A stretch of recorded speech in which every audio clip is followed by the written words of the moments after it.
زما دغه پیغام به خامخا شیر کوي او موږ به د 14 فروری ویلنټاین ډے مکمل مخالفت کوو ځکه دا د بې حیایۍ نه ډکه ورځ ده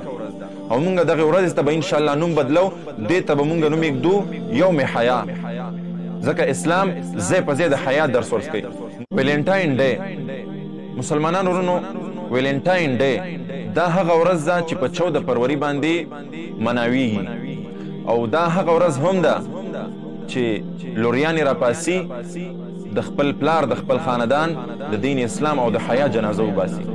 زامن هم راپاسي د خپل پلار د خپل خاندان د خپل قوم د دین اسلام او د حیا جنازه وباسي. ویلنټاین ډے مسلمانانو ورونو